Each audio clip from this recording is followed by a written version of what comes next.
Hello, my favorite people! Today we're reacting to... Ooh. What the... What just happened? Oh my god. Okay. US teachers versus UK teachers. Let's get into it. Subscribe if you're new here, like the video. And yeah, DM me video requests over on Instagram. The heck is happening? Did a full 180, baby. I didn't know Dua Lipa was British. What the heck? Alright.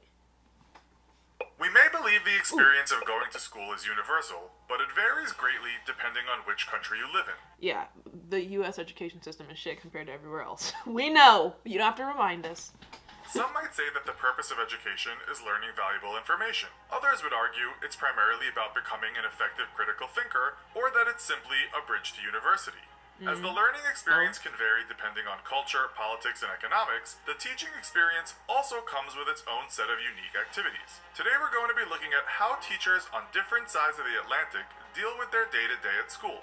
What is similar and what is not, and who has the best roll of the dice with the perks of the teaching game. Welcome to this episode of the infographic show, US teachers versus UK teachers. Yeah. Before we even get into it though, I want to say it's great that y'all have like a national curriculum, and I think it's great that we do too. That way it kind of keeps everyone on a level playing field. But y'all's diverges so many different times with like, I don't know, what grammar school, tech school, all that stuff. Like, we don't have all that, but in a basis we do, you know. Started doing our research online, we first came across a topic that has been making headlines in the United Recruitment. Kingdom, the UK teacher recruitment crisis. The UK has a shortage of teachers, an issue that has arisen as a result of the boom in birth rates and the rise in the number of pupils attending schools. Though the number of primary teachers has been steadily going up, it is not enough to deal with the increased number of children joining primary school. So having more babies means you have to build more schools, but how are you going to staff those schools? Raise wages, an incentive to work at the schools, duh. There's too much money in the world for people to be getting paid so little. You know what I mean?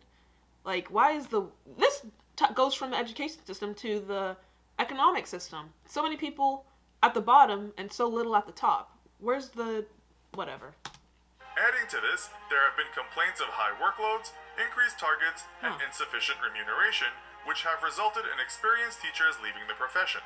According to a YouGov poll, 53% of teachers are considering leaving their jobs. 11,000 young teachers actually leave during training, a figure that is 3 times more than it was 6 years ago. British newspaper The Guardian reported that ministers had failed to meet teacher recruitment targets for 5 years in a row, leading to 10,000 fewer secondary school teachers being hired than intended. What's a minister? Minister failed to meet teacher recruitment for the 5th time. So ministers are people who just hire teachers? Whatever. I don't know. I don't understand that. And that recruitment target for computing teachers had been missed by more than 1,000 over a 5-year period. A shortfall in physics teachers of almost 1,200, and the target for mathematics teachers has been missed by 1,850 recruits. And it's arguable that mathematics is one of the most important subjects, not just economically, but for day-to-day life. You need to know math. So if you don't have good teachers, because it sounds like the people who are sticking around are just the ones who like need the job, you know. So you're losing all the good, like people who actually care about the subject, you know. What the heck is going on? The figures published by the Department for Education in 2016 also showed teacher vacancies up by 26% over the year, with 920 vacancies for full-time permanent teachers in state-funded schools, up from 730 the year before. So how does this compare to the US teacher talent pool? When we looked online, it seems many of the same issues are apparent. A 2017 Washington Post article referenced the study which published data stating that teacher education enrollment dropped by 35% from 691,000 to 451,000 between 2009 and 2014. And it's because nobody goes into the teaching profession thinking they're going to make money. And whether we like it or not, you need money to live. People, especially in the United States, want a higher taste of living. You know, you want to be able to travel whenever you want. You want to be able to buy things, have a nice car, have a nice home. You can't do that as a teacher. Essentially, in the US, you're living paycheck to paycheck as a teacher. It all comes down to money. Give people more money. If we can spend $700 billion on the military, we can raise our teacher salaries by a couple thousand, you know? Nearly 8% of the teaching workforce is leaving every year, many before retirement age. The reasons behind the shortages are similar to those in the United Kingdom. 1. Student enrollments are increasing and will continue to do so by 3 million to 53 million total in the next decade. This makes me question then, are we talking about high school, elementary school, primary school, sixth form type of teachers, or are we talking about college and university? Because obviously the more, if you get your PhD, your master's, doctorate, that kind of stuff, you're going to be paid more, I'd hope, at a university than like the lower level teachers. So maybe it has to do with their credentials. This is driven by higher birth rates and immigration. 2. Teacher attrition is high, at 8% annually, with 2/3 of those that leave doing so before retirement age, and most because of dissatisfaction with the conditions of their employment. So it seems there is a similar situation with the teacher shortage in both the UK and the US. So this is all interesting, but what about the day-to-day experience of those teachers who are working in schools? How do the jobs compare? We took a look at salaries, and using data from the OECD, we get paid more, we did some side-by-side comparisons. This is what we found out. For starting salaries, U.S. teachers are paid up to $42,000, whereas in England, it is up to $31,000. So $42,000 is like the starting wage for a nurse. You guys know I'm going into nursing, or most of you do anyway. But I'm not going into it just because of the money. I'm going into it because I love helping the elderly, and also the job security. You can be a nurse anywhere in the world. I'll always have a job. Nurses can't get replaced by robots or manufactured things.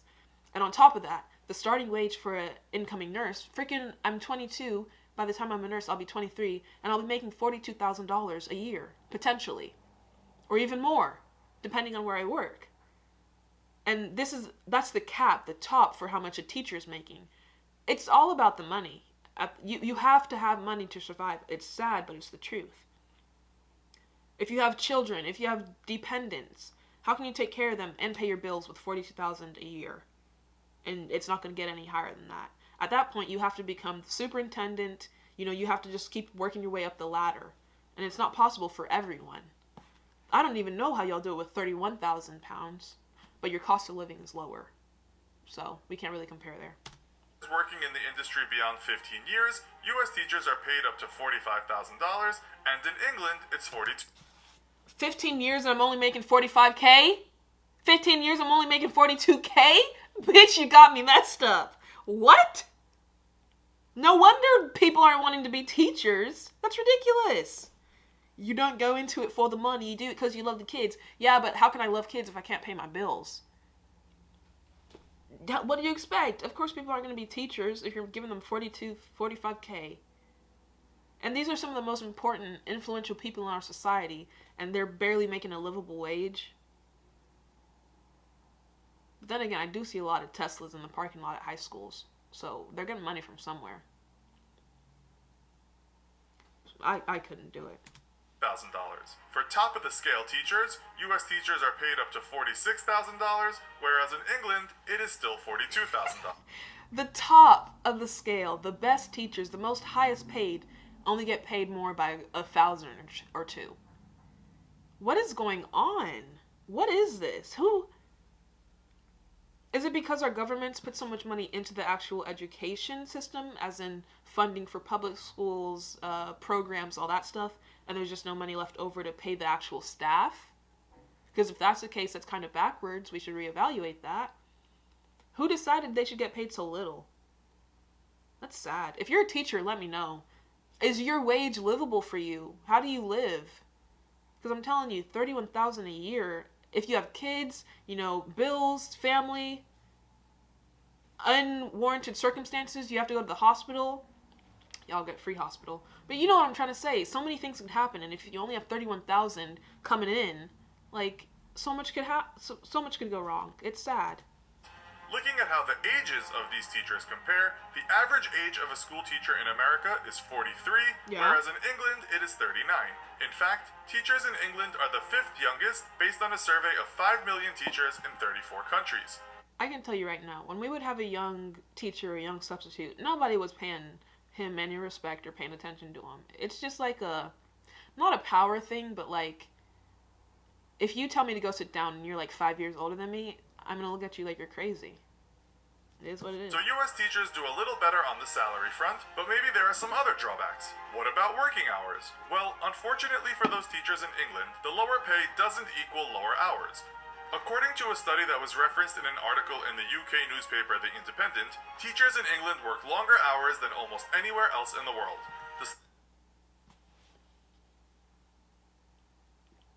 And you don't even think about what all goes into being a teacher. You have to write up the curriculum, unless you recycle it like most people do here. Every year it's the same shit. Again, the curriculum, you have to do your like daily plans, you have to buy supplies, you have to set up the classroom for whatever you're teaching that day. You have to keep up with your stuff too, like be knowledgeable of it. You have to put up with all these kids and their opinions, or even their families, or even the higher ups telling you what to do in your own field of work for $31,000. For $42,000. But again, you don't do it for the money, I guess.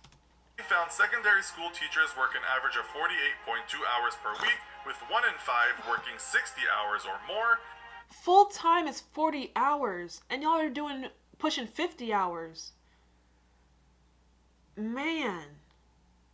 Are y'all capitalistic? Because I don't think you are, but that sounds very capitalistic, a way of living. Doing so much work for such little comeback, you know? That's an extra 2.7 hours per week compared to teachers in America. The extra hours are spent on marking papers, lesson preparation, and filling out forms. Yeah. So the pros of teaching certainly seem to be weighted to the US side, but an area we haven't explored is teaching materials and supplies. UK schools are provided with supplies such as pens, paper, and learning resources, and out of here, it comes out of pocket. The teacher pays for whatever she wants.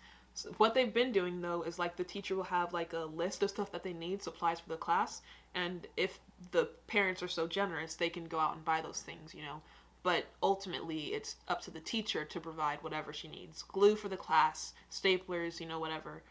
And it's from elementary school all the way to high school like that. The government doesn't help with nothing. Here's $50, go buy supplies? No. We did find some cases where the school budget had been exhausted and the teachers had to dip into their own pockets. These seem to be isolated. However, in the US, this is a highly controversial area, and in many cases, teachers are being lumbered with large bills for supplies, which if they do not buy, the teaching activities may not happen. According to a study by the National School Supply and Equipment Association, US teachers spend around $500 of their own money each year on supplies for their students. And in 2015, when the Huffington Post asked teachers to tweet how much they spent on their classrooms, many replied saying several $100s and some even several thousand, so this $500 average might be low. Boy, you're tripping if you're spending $1,000 on supplies. What kind of lessons are you trying to teach? There's no reason you should be spending thousands of dollars on supplies. At that point, you need to ask the PTA or, you know, whatever, the soccer moms to help out, because you know they're willing. You don't need to be spending $1,000 on some scissors. We all know the importance of good teachers, so let's look at what the data says in terms of student perspective. Statistics from an ING Foundation survey told us this. Roughly 88% of people say a teacher had a significant positive impact on their lives. Around 98% of people say a teacher can change the course of a student's life, and though it can vary by grade level and number of years teaching, the average teacher affects more than 3,000 students during their career. There's a lot to say about our community of teachers on both sides of the ocean, and whichever country a teacher is based in, there are always benefits and drawbacks. Children will always be exhausting. That's funny. But yeah, I'm going to end the video here. These are some of the most influential people to our society, and they get paid barely anything. I think that's wrong. I think that needs to be reformed.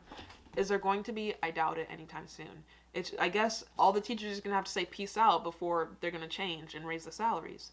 Because I genuinely believe it's just because of the low pay that people don't want to be teachers. I'm not working 60 hours a week for $31,000. That's ridiculous. Let me know your thoughts. Comment them down below. Like the video. I'll see you in the next one. Bye.